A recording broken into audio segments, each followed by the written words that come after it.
Yeah, good afternoon, everybody. This is my talk. Infosec sucks, and it's not because of the people. Odd thing to say. Obviously, the first thing I want to get out of the way real quick is a big thank you to the beer farmers for putting on the conference and having me on in all of my greenhorn glory. And I'm coming at you live from the deck of La Serena, if you watch Star Trek.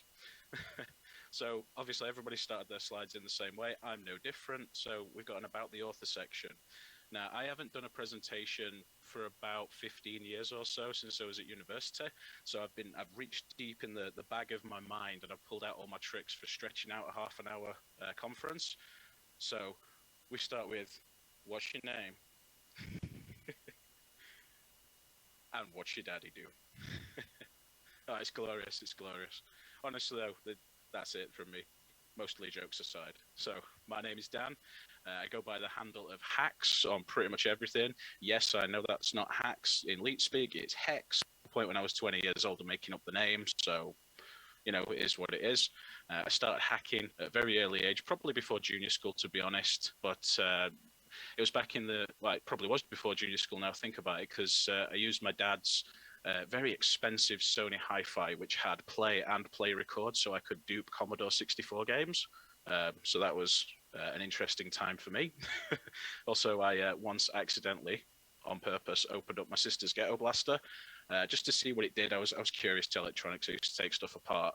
I opened up a Ghetto Blaster and snipped all the wires, and then I taped them back up with sellotape, and surprisingly, it still worked. So no one was the wiser. I'm not too worried about it anyway. Currently, I rank in the top 1% of hackers on TryHackMe. If you do the math, it's actually 0.2%. So pretty good. And I'm pretty much a newbie on Hack the Box as well. CTFs are my jam. I've got 11 routes and 11 users. So, you know, whatever. Been in IT for a very long time, started answering phones on a help desk, worked my way up, self-taught other departments because there was nothing else to do at the time. And my start in security, actually, I got it in networking, but not the traditional handshakey, meeting people networking. My start was finding people like Network Chuck on YouTube. A lot of the content that I got was from YouTube and reading things and watching things.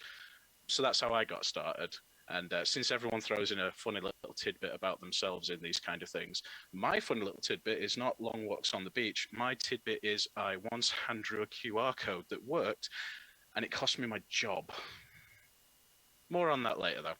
So quickly over now, what we're going to discuss, we're going to talk about life as a noob, the learning curve that you get from that, finding your own way around and finding what works for you. And then we get onto the more interesting stuff.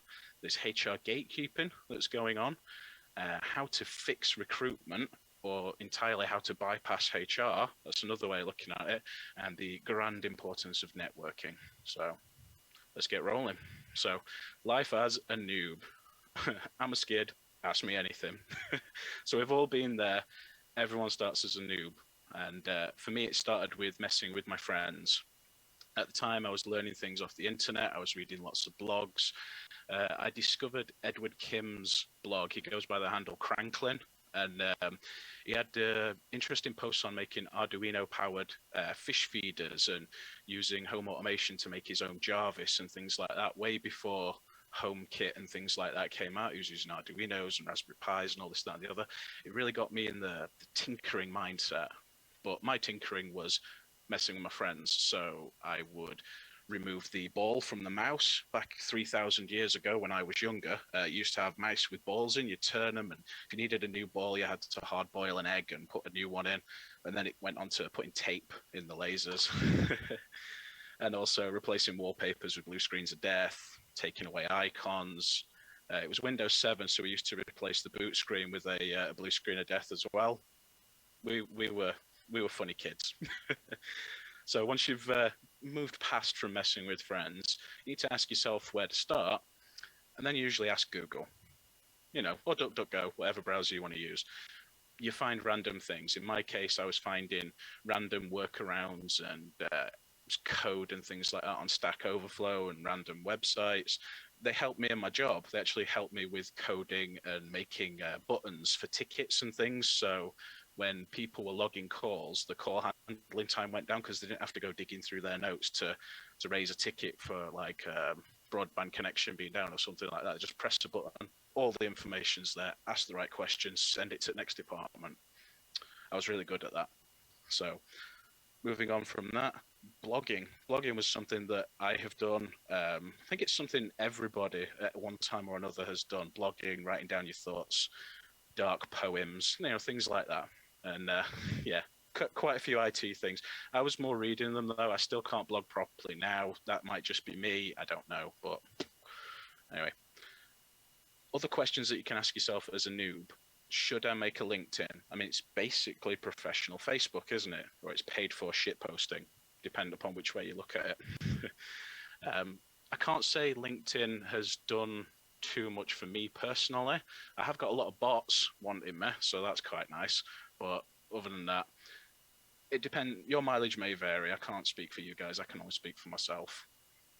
Now, back when I was a real noob, I debated actually asking for help and mentoring. It was very nerve-wracking from my point of view, being a complete noob and not knowing anyone, not knowing who to follow, what questions to ask, sort of thing. It kind of dissuaded me from asking for mentorship from people. I thought if I can learn it myself, that's probably going to look better in the long run. So that's the way I kind of approached it and why it's taken me so long to do this. It might be a joke, I'm not sure. We'll see what happens in a few years' time. Also, watching videos, it's what you're going to do as a noob. You're going to be reading blogs, you're going to be watching videos, you're just absorbing content like a sponge. And interestingly, it actually leads me on to the next slide, which is learning curve. So I've got a quote there. It's 100% from the Star Trek movie. You don't have to go and watch it. It says, getting into cyber is like shooting a bullet with a smaller bullet whilst blindfolded and riding a horse. Totally in the movie, definitely didn't change anything. But to be fair, it is a steep ladder to go up the learning curve, because if you're not computer inclined or if you're not working in a computing job, you're really not going to know what to do. You're going to be Googling random things or looking into things. What could I be learning? For me, I was lucky that I got into computing. My dad was a pen and paper kind of guy. He was a salesman. He probably would hate me being with computers, but alas, it's okay. So way back when England locked up tight, when the pandemic happened, pandemic's ongoing, but just over a year and a bit ago, when England locked up tight, I found myself with an abundance of free time.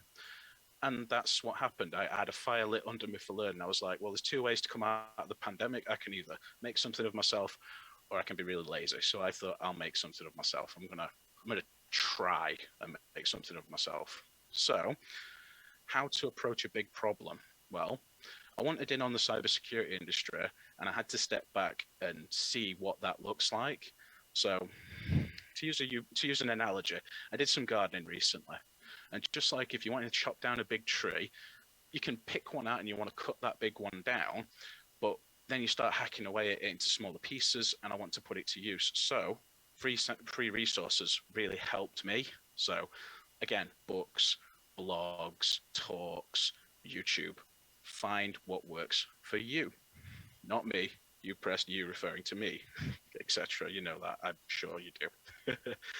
So finding your groove. Now that you've picked that good-looking cyber tree with no bird nests, plenty of branches to turn into your learning firewood, when you've chopped it down, what are you going to do with it? So like I said, you chop it up into smaller pieces and burn them. Chopping can mean many things on your path. So find a good branch. So in my case, when I started looking at things, I looked into red teaming.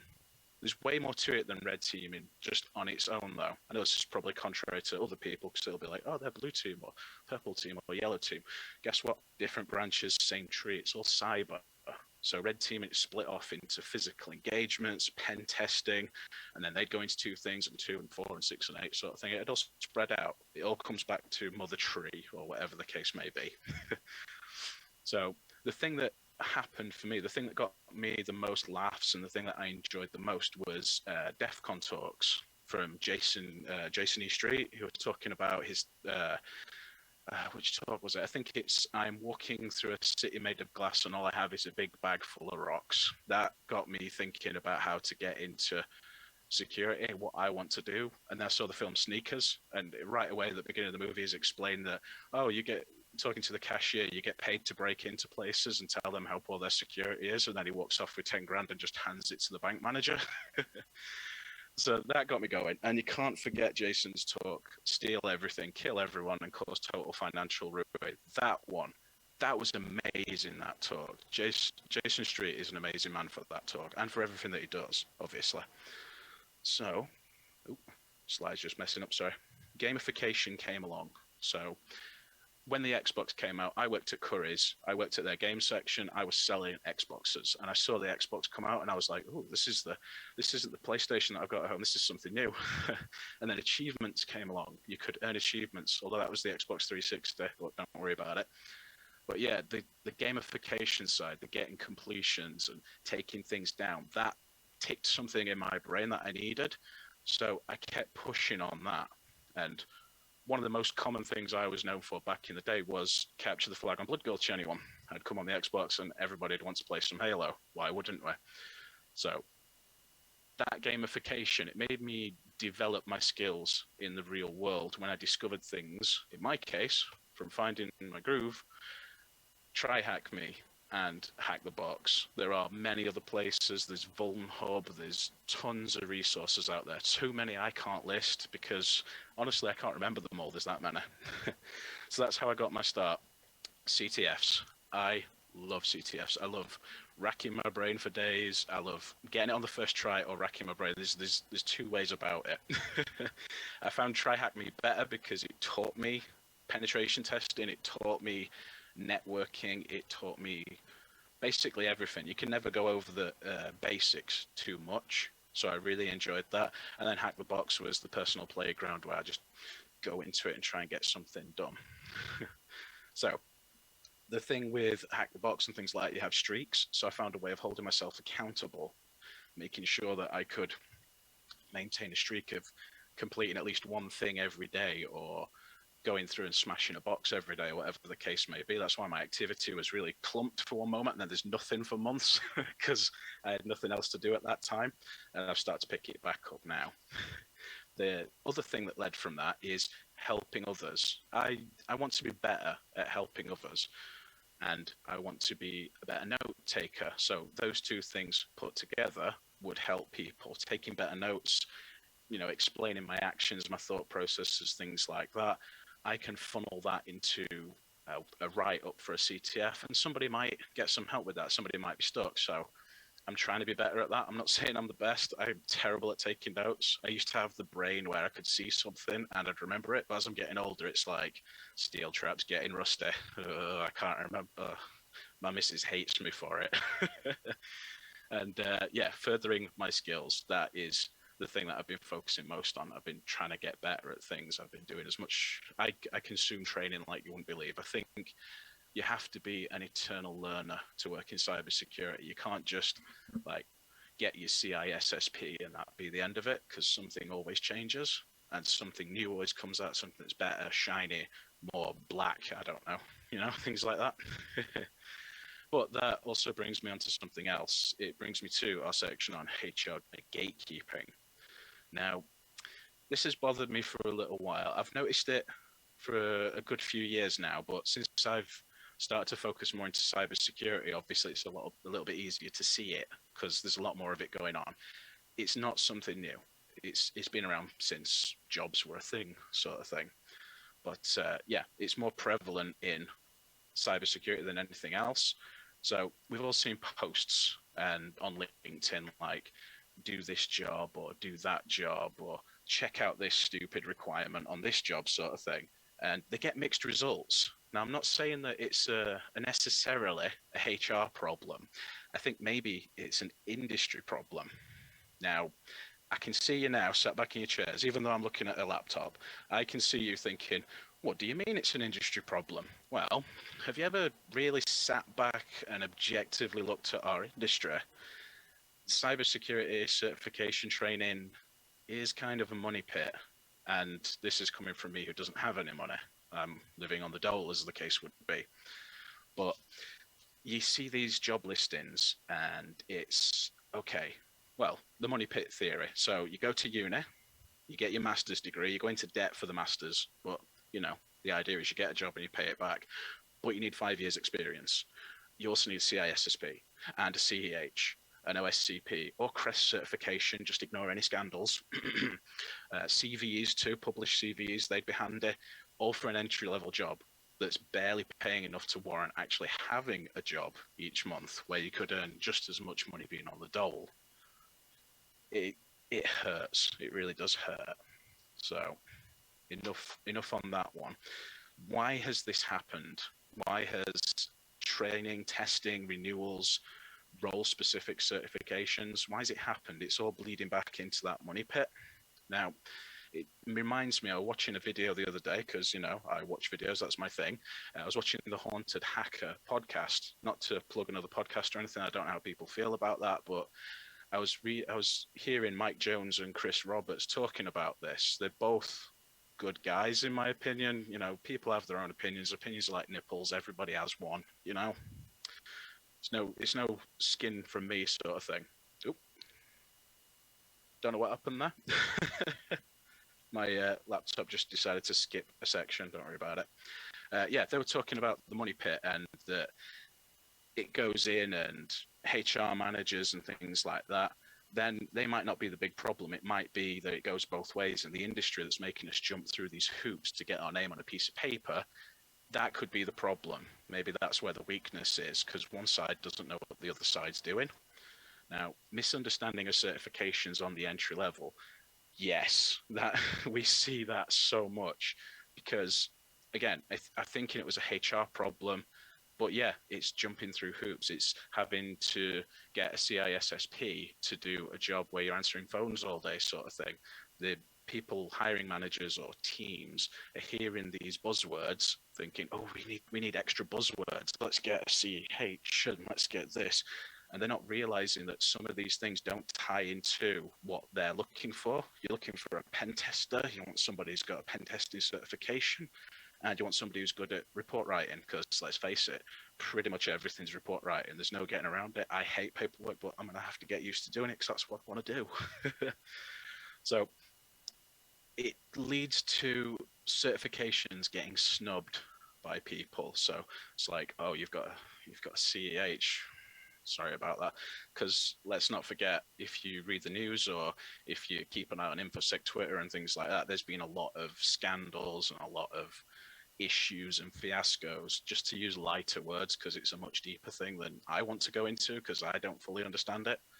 But yeah, it's been pretty rough on people. Maybe again, the industry needs to objectively look at how things are worded and communicated, or maybe HR needs to listen and ask the right questions. Maybe that's the key.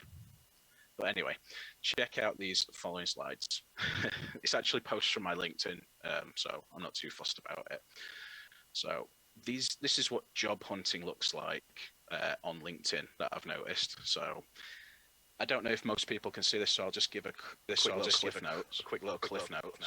So you've got required skills, must be fluent in every programming language ever, even ones that don't exist, work history of 99 years, every tech certification, work for NASA, etc. Stupid things people are looking for. It doesn't work. It doesn't get people clicking. It doesn't get people applying. And then on the other hand, you've got, I can't even see my own certification. That was me asking what certification helped get you into the field. Say you've got 500 quid, what would you spend it on? How would you spend it? Only one person actually gave a constructive answer that would help other people. Everyone else was just tick a button or like or share. There's nothing wrong with that, but it doesn't contribute, it doesn't help. So what it feels like sometimes when you're looking at certifications, it feels like the Joker standing in front of a big pile of money and burning it all, because that's just the way it is. You have to spend thousands upon thousands of pounds to get these certifications, and it's just not helping.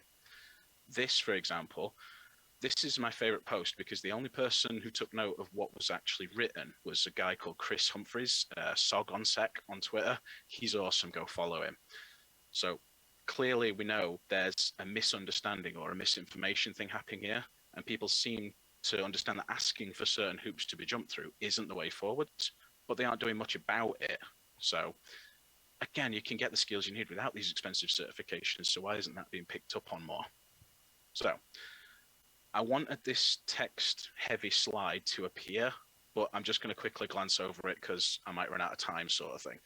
So the CEH only kicks around because of the military needing the ISO certification.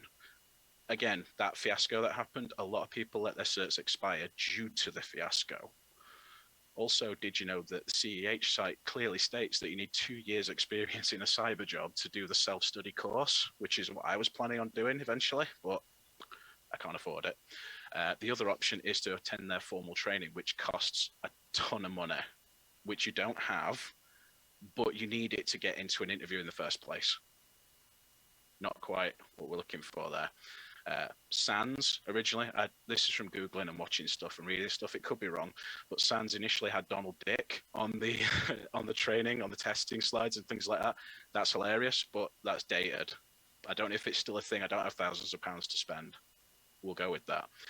And then, yeah, a certain company made the papers for the CREST certification scandal.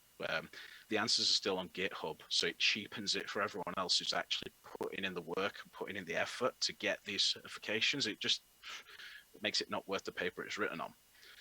Read the news, learn about it, keep going. So moving swiftly along, we have got fixing recruiting. I had to put the Simpsons quote in and just edit it slightly because it made me laugh. But ways to fix recruiting: speak to a third-party consultancy for entry-level or buzzwords, certain things to look for, not to tip your hand sort of thing, but just get help. That would help recruiting. Getting help would help recruiting. Understand the candidate may not fit in. So blue hair, tattoos, piercings, it's normal now. You don't have to worry about what people look like. If they're qualified to do the job, they are qualified to do the job. If they've got desire and drive and they're burning hot and learn like a sponge, get them in. They know what they're doing. They're going to learn. They're going to impress you. They're going to want to be that person that you want there in a year's time, sort of thing. One thing to note out, realize the obvious. 0 to 2 years experience is the sweet spot for an entry-level job. Not 5 years experience. That is kind of pushing the boat out a little bit too far. Also, things like CEH, 2 Oscars and an Emmy, not on, doesn't work. Don't put it in there. It's stupid. If you're copy pasting, just delete that bit.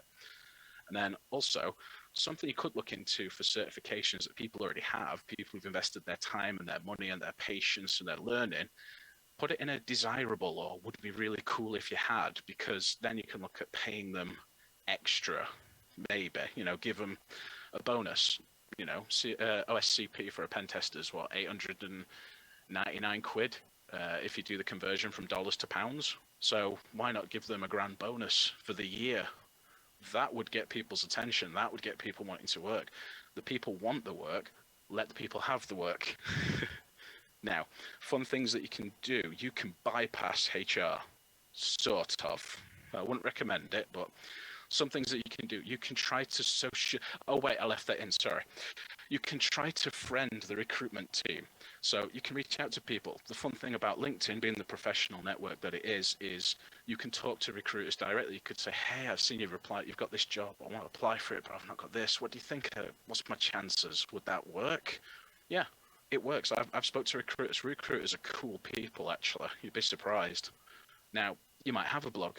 Maybe it's in limbo like mine is at the moment, but use it, make it sparkle, make it shine, that can help. That can show that you can do things outside of the workplace, that you're learning, that you've got drive, that you've got fire and passion. GitHub, I love GitHub. I used to hate GitHub. Now I love it. It's actually really good, but fully commented GitHub history, especially when you F up. I have got some prime examples of me effing up on things or putting in commits that are like A, or hands, because I'm trying to get something out. Show that you've done your badges and your rewards, things like that. I'm not saying pollute LinkedIn, because something else that I've seen on LinkedIn is everybody shares their badges. Now, it's cool. Don't get me wrong, sharing your badges is awesome, but it has a downside as well. You're polluting and filling up somebody else's timeline with things that they may never get. Kind of sucks. Put them on a blog. That's what I'm planning on doing. Stick them on a blog. Now, you can build a community, or you can join a Discord. You can contribute. You can make it count. You can pass on knowledge, because ultimately, we're not getting out of this alive. So pass on the knowledge and help other people, people are important. People are the future. YouTube, for example, if you are good at something, I'm not saying the Joker thing, if you're good at something, never do it for free. But what I'm saying is, if you can show what you're talking about and you know what you're talking about and you can show you have an audience, you can leverage that audience. Not saying you could sell them a Raid Shadow Legends subscription or anything like that, but you could say, hey, I've got 1,000 people that tune in regularly to see me talk shit about tech, you know? And then speaking of that, contribute, share. Sharing is caring after all, which brings us on to networking. Networking is key. It's key in the world. I was never much of a social butterfly at school or at work or anything like that. I never went out for beers. I stayed in and played games, or I stayed in and hacked computers, or broke computers, or took apart hard drives and used them as coasters. So thanks to the internet and the amazing series of tubes that it is, I've met some of the most lovely, fun, promising, influential people in the business. Sure, they might not know what I look like, and sure, I might just be an avatar on the internet sort of thing, but it's a weird connection you can have with somebody to feel like that you've met them and you know them and they're cool, and if you needed help, they could help you move your couch if you move in house, you know? Those are the kind of people that you need. Now, everyone starts somewhere, so, you know, dip your toe in, see how you're getting on. You're not going to walk 500 miles, and then you're not going to walk 500 more if you don't put one foot in front of the other and start going. Interestingly enough, the first interaction that I had with Scott was this tweet. It was actually a meme that I made for somebody else a very long time ago, but it made me think of Scott because he was always complaining about leaf blowers. Not to bring that up, I'm sure it's a topic sort of thing, but that was my first interaction with Scott, which then bit me in the ass a few days later when somebody was out. That's actually a video, but it don't play. Of doing leaf blowers up and down the street. There was actually somebody earlier with grass trimmers as well. So I just can't escape them. I'm like, Scott. And look at me now. I'm on the internet. I'm doing something new. So more networking. Now, this is important because the first impression can be important, but it doesn't mean something like wearing a suit to your sister's newborn baby. For now, getting to know people, it helps get your name out there. It makes people say, oh, that was the thing that Dan did, not the QR code. I'll tell you about the QR code later. But yeah, it gets your name out there. It makes recruiters remember you. It makes people remember you. It's very important. You've only got one name, unless you have multiple names. Don't worry about it. But for now, connecting and sharing, really cool. Social media can work for you, not just as an OSINT tool. I've got a Twitter, I've got an Instagram, I've got a TikTok, #DocsThyself. I try to frame it around the things that I do or the things that I'm proud of and that I want to show off. Also, shit posting. Can't forget about that. Now, a quote that I like is, growing is when you do something you're not entirely comfortable with and working it out. It might have been Gandhi who said that. I don't know. That's why I've put Gandhi probably. To be honest, I never would have thought a year and a bit ago when I really started to dig my teeth into cybersecurity, I would have thought of signing up as a speaker at a conference. This probably never would have happened if I didn't reach out and start doing something. At least it's not in front of people. I've heard if you're doing a conference in front of people, you have to imagine the audience naked, but I don't know how that works on the internet. So, webcam, you're naked. Yeah. It's not something I would have dreamed possible. So throw yourself at a conference as a speaker, see how it goes. Now, wrapping up, because we're nearly at the end now. This is the downer, unfortunately, because there is a downside to networking. Difficulty knowing who to follow. I've always operated on a try before you buy thing. So say you want to follow people, follow 10 people, pick those people and stick with them for a week.